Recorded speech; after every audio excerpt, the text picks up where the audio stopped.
बेटा मैं कल को तीसरे का मकान गिरा देंगे तो मेरे तो हाथ खड़े हैं ना। तीये मैंने अपनी बेटियों की भी शादी करनी नहीं करनी तो मैं नहीं कर सकता।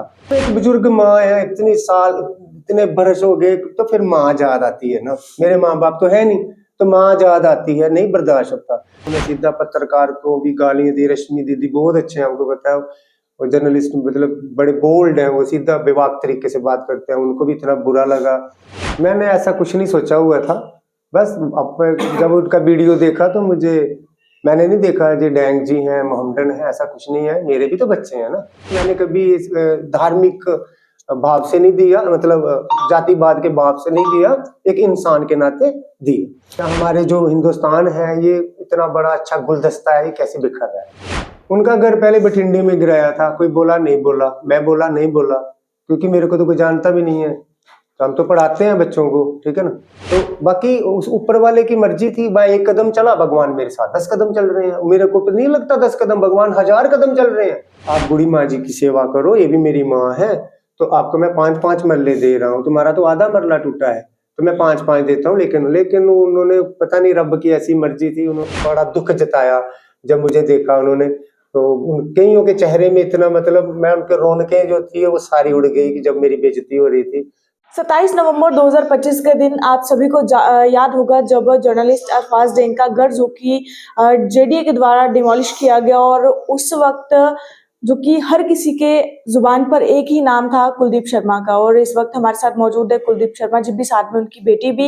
इनसे बातचीत जरूर करते हैं। सर नमस्ते। और बेटा नमस्कार। किस तरीके से देखते हैं कि कुछ दिन पहले जिस तरीके से आपने अरफाज डैंग को जगह दी गिफ्ट में, किस तरीके से देखते हैं आप? देखो मैंने ऐसा कुछ नहीं सोचा हुआ था। बस अब जब उनका वीडियो देखा तो मैंने नहीं देखा जी डैंग जी हैं, मोहम्मदन है, ऐसा कुछ नहीं है। मेरे भी तो बच्चे हैं ना। उनका घर पहले बठिंडे में गिराया था, कोई बोला नहीं बोला, मैं बोला नहीं बोला, क्योंकि मेरे को तो कोई जानता भी नहीं है। तो हम तो पढ़ाते हैं बच्चों को, ठीक है ना। तो देखा कि ये हमारे भाईचारे पे या हमारे जो हिंदुस्तान है ये इतना बड़ा अच्छा गुलदस्ता है, ये कैसे बिखर रहा है। क्योंकि उसके बाद उसके साथ 2 बार अन्याय हुआ है, इनजस्टिस हुआ है। उसे जुल्म कहा जाता है। तो उस जुल्म को बंद करने के लिए मैंने अपनी रजिस्टर्ड जगह उनको सौंप दी। तो मैंने तो अपनी तरफ से अच्छा ही किया ना। तो बाकी उस ऊपर वाले की मर्जी थी। भाई एक कदम चला भगवान मेरे साथ 10 कदम चल रहे हैं। मेरे को तो नहीं लगता 10 कदम, भगवान 1000 कदम चल रहे हैं। इतना प्यार मोहब्बत हर जगह से मिल रहा है बेटा। मैंने कभी इस धार्मिक भाव से नहीं दिया, मतलब जातिवाद के भाव से नहीं दिया, एक इंसान के नाते दिया। सर 2 दिन पहले भी हमने देखा तालाब तिलों में एक प्रॉपर्टी को डिमोलिश किया जीएमसी ने, और वो लोग काफी समय से रह रहे थे उस घर पर। आप आज वहां पर भी गए मदद करने के लिए, लेकिन वहां पर ऐसा क्या हुआ कि आप ही को बातें सुनने को मिली वहां पर? चलो कोई बात नहीं, वो भी अपना ही परिवार है, ऐसी कोई बात नहीं होती है। देखो जो रब से प्यार करे ना उसके लिए सारा संसार ही उसका होता है। मेरे परिवार है वो मेरे दे दी उनको, चलो उनकी इच्छा थी। वो रब को नहीं मंजूर था, उनको नहीं प्लॉट होंगे, रब ने लिखे हुए उनके कर्मों में। तो अब देखो उनका परिवार, मैंने उन दोनों को बोला कि भाई मैं तुम दोनों परिवारों का प्यार बढ़ जाए, आप बूढ़ी माँ जी की सेवा करो, ये भी मेरी माँ है। तो आपको मैं 5-5 मरले दे रहा हूँ, तुम्हारा तो आधा मरला टूटा है तो मैं 5-5 देता हूँ। लेकिन उन्होंने पता नहीं रब की ऐसी मर्जी थी, उन्होंने सीधा पत्रकार को भी गालियां दी। रश्मि दीदी बहुत अच्छे हैं, आपको बताओ। और जर्नलिस्ट मतलब बड़े बोल्ड हैं, वो सीधा बेबाक तरीके से बात करते हैं। उनको भी इतना बुरा लगा। एक और जर्नलिस्ट थे, मतलब 5-7 जर्नलिस्ट थे, सबको गालियां, मुझे भी, उनको भी धक्का मुक्की, हमें भी धक्का मुक्की। उनके परिवार बेचारे एक वन साइड हो गई, एक परिवार तो मेरी साइड हो गया कि नहीं नहीं अंकल क्यों बेइज्जती कर रहे हो। मैं हंस रहा था, मैंने कोई बात नहीं यार शांत रहो, तुम्हारे बीच में नहीं लड़ाई पड़ेगी, मैं ये चाहता हूँ कि आपका प्यार बढ़े। लेकिन उनको नहीं, पूरे मोहल्ले वालों ने मतलब बड़ा दुख जताया जब मुझे देखा उन्होंने। तो उन कईयों के चेहरे में इतना, मतलब मैं उनके रौनकें जो थी वो सारी उड़ गई कि जब मेरी बेइज्जती हो रही थी। तो फिर मोहल्ले वालों ने मुझे प्यार किया, मेरे को कदर की। बोले आओ अंदर बैठो चाय पानी पियो। मैंने कहा नहीं मैं जा रहा हूँ। बोले आपको गुस्सा आया होगा। मैंने कहा नहीं मेरा परिवार है। वो तब भी इतने खुश हुए कि इतना, मतलब बोलने के बाद भी बेचारा हंस रहा है, वो क्या कर सकता हूँ। आप ये सोचकर गए थे कि आप उन्हें जगह देते हैं तो शायद उनके रहने का ठिकाना बन जाए कुछ? नहीं ऑलरेडी उनके पास जगह है, ऐसा कुछ नहीं। मैं कोई इतना बड़ा दानवीर नहीं हूँ। मैं सोचा कि चलो एक उसी की मर्जी होती है। बिल्कुल। बेटा मैं कल को तीसरे का मकान गिरा देंगे तो मेरे तो हाथ खड़े हैं ना, तो ये मैंने अपनी बेटियों की भी शादी करनी नहीं करनी, तो मैं नहीं कर सकता। लेकिन देखा कि चलो एक बुजुर्ग माँ है, इतने साल इतने बरस हो गए, तो फिर माँ याद आती है ना। मेरे माँ बाप तो है नहीं, तो माँ याद आती है, नहीं बर्दाश्त होता। देखो वहां तो सब जाते हैं, मैं किसी का नहीं, मैं तो सबसे खुश हूँ, जाओ भाई सबको, लेकिन थोड़ा बहुत हेल्प करो। जो हमें गंदे कमांड करते हैं, मैं उनसे यही, मैं आपके माँ बाप को भी सलाम करता हूँ, आप भी थोड़ा बहुत उनको 10-20 रुपए दे दो यार प्लीज, ऐसा नहीं करा करो यार, सतबुद्धि दे आपको भगवान। जो आपने जर्नलिस्ट अल्फाज अहमद डैंग को जगह दी थी, उसके बाद काफी ज्यादा रील्स वायरल हुई, वीडियोस वायरल हुई, जिसमें कहा जा रहा है कि कुलदीप शर्मा ने काफी गलत किया अल्फाज अहमद डैंग को जगह देकर। किस तरह से देखती हैं? और काफी लोग जो है उस चीज को हेट भी कर रहे हैं, काफी गलत कमेंट्स कर रहे हैं। देखो उनकी अपनी मानसिकता है।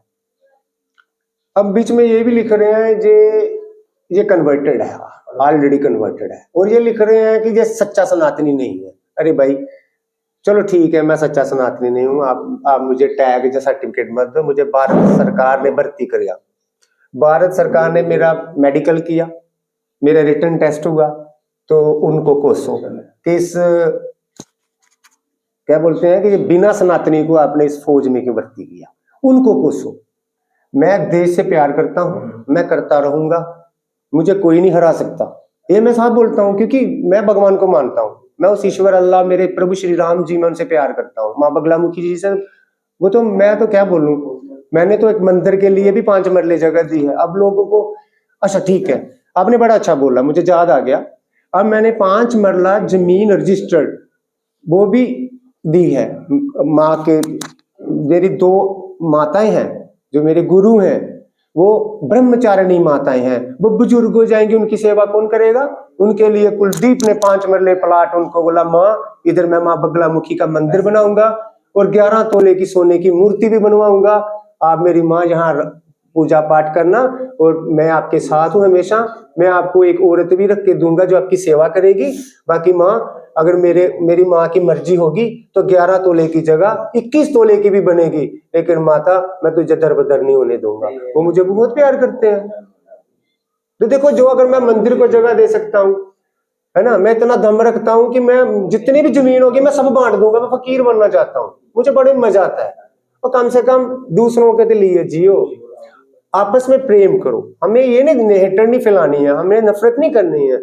मैं तो फौज में था ना, तो 1 मिनट प्लीज, मैं फौज में था ना, रियाज जी भी मेरे साथ खाना खाते थे और फयाज जी भी मेरे साथ खाना खाते थे, वहां पे सागर साहब भी मेरे साथ खाना खाते थे, कौशल शर्मा साहब भी मेरे साथ खाना खाते थे, मतलब हम सब एक थे। तो 10-12 सालों से देखा कि ऐसा हो गया वैसा हो गया, तो फिर मैं जहाँ सनातनी हूँ या नहीं हूँ वो डिसाइड करते रहे, मुझे कोई फर्क नहीं पड़ता।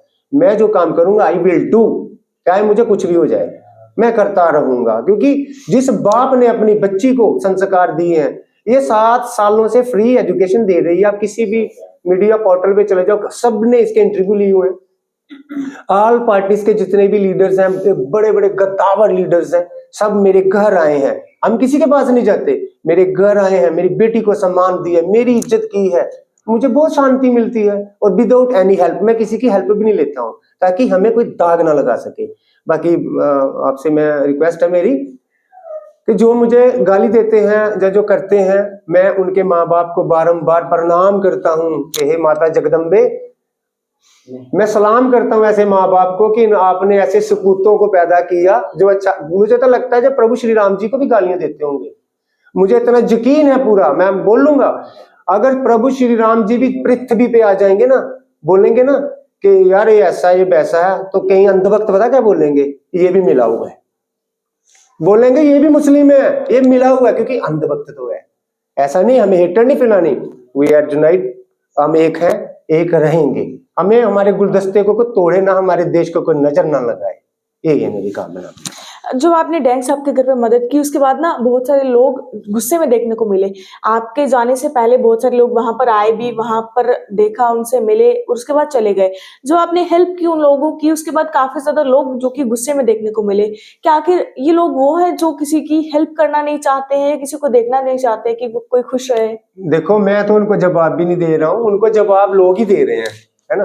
होता है, मेरी बेटी ने जैसे कहा था 80% जो है बिल्कुल। पॉजिटिव है 20% और negative भी 20% जो है नेगेटिविटी हो, ये तो होती है। क्योंकि देखो, जब हमारे प्रभु श्री रामचंद्र जी को नहीं लोगों ने जीने दिया बेटा, हमारे प्रभु गुरु नानक जी को नहीं लोगों ने जीने दिया, हर हर हस्ती है जो महान पुरुष हुए किसी को नहीं जीने देती ये दुनिया, तो उसकी परवाह नहीं करनी। आपने काम करना है, बस बेस्ट करना। हमारे माँ बाप का हमें ऐसा आशीर्वाद है कि बेटा पीछे मुड़ के नहीं देखना, क्योंकि सच्चाई की एक ऐसी ताकत है, धीरे धीरे धीरे दीवारें फाड़ते हुए जाती है बेटा। तो बस वो आशीर्वाद चला हुआ है, तो हम ना किसी से पैसा मांगते हैं, ना हम किसी को डराते हैं, क्योंकि मैं कोई हुआ तो हूं नहीं। सिंपल भाषा में बोल रहा हूँ, एक सिंपल सा इंसान हूँ, फौज की नौकरी करके अपने पेंशन मिलती है, अपने बच्चों का निर्वाह करता हूँ, अपने घर में सुख शांति से रहता हूँ, कोई टेंशन नहीं। दी, आपसे भी जानना चाहूंगी, कभी आपको ऐसा नहीं लगा, जिस तरीके से आज भी तालाब तिलों में कुलदीप सर को काफी ज्यादा बातें सुनने को मिली, कभी ऐसा नहीं लगा कि अगर बातें ही सुननी है तो फिर क्यों आगे बढ़ना है? नहीं, ऐसी सोच नहीं है हमारी, क्योंकि मेरे जो पेरेंट्स हैं ना, उन्होंने हमेशा यही कहा है कि अगर आप कुछ अच्छा करोगे ना, तो टांग खींचने वाले तो होंगे, और क्रिटिसिज्म कहीं ना कहीं अच्छा भी होता है। उससे हमें पता लगता है कि हमें थोड़ा अभी और ज्यादा बेहतर करना है। पर हाँ, वही बात आ गई, 80% पॉजिटिव लोग होंगे तो 20% हमारे अगेंस्ट भी होंगे। पर मेरे जो फादर हैं, इन्होंने देश को सर्व किया है। मेरे पापा जो है, देशभक्ति तो इनकी रगों में बसती है, क्योंकि इन्होंने हमारी कंट्री को सर्व किया है। तो मैं बोलती हूँ सच पैट्रियोटिज्म, मैं तो कहती हूँ मेरे पापा की जो सोच है, इनको तो जितना मतलब कोई वर्ड्स ही नहीं है मैं जिसे मतलब अपने पापा को बताऊं, डिस्क्राइब कर पाऊं कि मेरे पापा की कितनी अच्छी सोच है। और मेरा तो यही मानना है कि हम सभी को यूनाइट रहना है। देखो, अगर हेट है तो पॉजिटिविटी भी है। हमारे जम्मू के जितने भी भाई हैं, मेरी बहनें हैं, मेरे से उम्र में जो बड़े हैं, बहुत प्यार कर रहे हैं, बहुत ज्यादा प्यार कर रहे हैं। इवन कि जो पापा को ऐसे ऐसे कह रहे हैं कि आपने क्यों मुस्लिम को दिया या हिंदू को क्यों नहीं किया, तो मेरे पापा उनके साथ भी हैं। हमने सबसे पहले तो जाति को नहीं देखा, ना ही हमने कोई धर्म देखा, क्योंकि सनातन धर्म ये नहीं सिखाता कि ये हिंदू है इसकी हेल्प करो या ये मुस्लिम है इसकी हेल्प करो। इवन हमारे जो भगवत गीता है, उसमें भी तो कृष्ण भगवान कहते हैं कि भाई आपको जो है सेवा करनी है, सेवा परमो धर्म। आपको ये नहीं देखना कि ये मुस्लिम है या उनकी हेल्प नहीं करनी, क्योंकि we all are equal, we all are human beings. तो हेल्प करना ये तो हमारा फर्ज है, और हम ये कर रहे हैं। इवन हमारे जो भाई, जो हमारी बहनें हैं, वो सभी बहुत प्राउड फील कर रहे हैं कि भाई कुछ ना कुछ तो हो रहा है। एक कहते हैं ना, पॉजिटिविटी की लहर तो एक बरकरार हुई। तो अगर एक पहल स्टार्ट हुई है, तो मैं बोलती हूँ कि इतना अच्छा लग रहा है कि एक हिस्ट्री क्रिएट हो चुकी है कि मेरे फादर ने एक डिसीजन ऐसा लिया जिससे कि प्यार ही प्यार बढ़ रहा है। और मुझे दिख रहा है, मुझे दिख भी रहा है ओपनली कि भाई इतना प्यार जो है वो मिल रहा है। ब्रदरहुड की एक स्ट्रॉन्ग मिसाल गई है कि we all are equal, Hindu Muslim कुछ नहीं है, हम सभी एक ही हैं।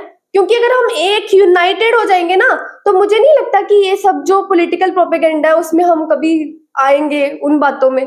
कितना अच्छा लगता है, अभी भी कुछ समय पहले भी आपके घर पर काफी ज्यादा लोग आपसे मिलने आए, कितना अच्छा लगता है वो चीजें देखकर, जब आपके तमाम लोग जो कि भाई बहनों की तरह आपके पास मिलने आते हैं। We are truly grateful and fortunate कि ऐसा मौका हमें कभी मिला। कहते हैं ना दीदी कि अगर आप अच्छा करते हो ना, तो भगवान आपके इतने सारे रास्ते खोल देते हैं, आपको पता ही नहीं लगता। तो वही बात है कि हमने अल्फाज भैया की मतलब उनको मतलब गिफ्ट किया एज अ लिटिल सिस्टर। मेरे पापा ने जो किया, ये हमने नहीं किया, ये ऊपर वाले की मर्जी थी। हम तो एक मीडियम थे।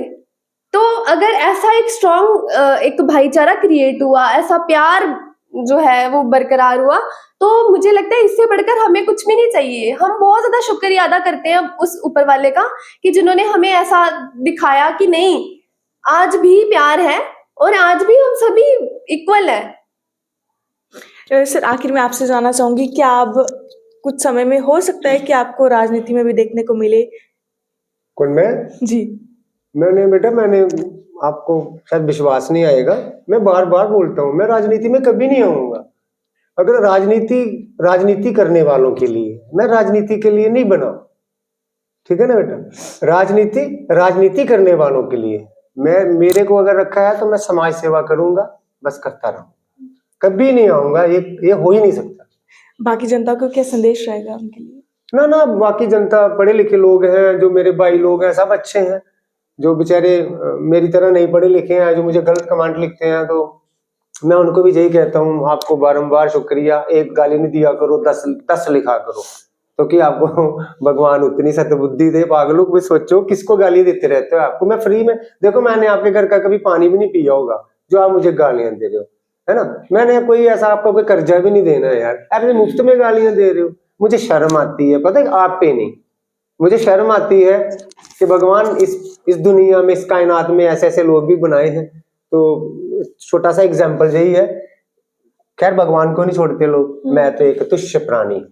एक स्टोरी भी है ना कि एक गधा होता है और बाप और बेटा, वो वाली आपको तो अच्छे से पता है कि दुनिया जो है ना वो सभी इक्वल पर्सपेक्टिव तो सभी का हो ही नहीं सकता।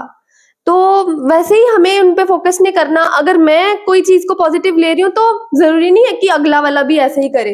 अगर ऐसा होता तो फिर तो हम सभी एक ही जगह पे होते, हम सभी एक ही जैसा सोचते। ऐसा तो कभी कुछ होता ही नहीं ना देखने को। अगर डिफरेंट डिफरेंट मिक्सचर्स है तो even we all have different mindset और हम सभी को वैसे ही करना है। पर हाँ, हम सभी को जब भी कोई ऐसी सिचुएशन आती है, हम सभी को यूनाइटेड रहना है, क्योंकि इसी में ही सब कुछ है। अगर हम नहीं रह पाएंगे तो हमारा देश कभी तरक्की कर ही नहीं पाएगा। हाँ, एक मैं लास्ट में ये बोलना चाहता हूँ, देखो सब समझदार होते हैं दुनिया, सब अपना घर में खाना खाते हैं, समझदारी है, सब देखते हैं, सब सुन रहे हैं। लेकिन एक रिक्वेस्ट है मेरी, देश तभी तरक्की करेगा जब हम एक होंगे। नहीं तो याद रखना, मुझे आप ऐसे नहीं समझ लेना कि मैं ऐसे बात कर रहा हूँ। अरे मैंने भी बाहर देशों में नौकरी की, माय डियर लोगों, मेरे प्यारे भाइयों। ये उनके लिए मैसेज है जो आप मुझे गालियां देते हो। क्या मैंने नहीं वहां नफरत फैलाता? मैं क्यों फैलाता? देखो मैं अफगान में था, जैसे देखो पूरी इस्लाम कंट्री है, वहां पे कोई हिंदू तो आपको नजर ही नहीं आएगा, है ना। तो वहां पे भी मेरे को लोगों ने गले से लगाया, तो मैं भी जहर घोल सकता था ना इंडिया में आके। ऐसा नहीं है भाई।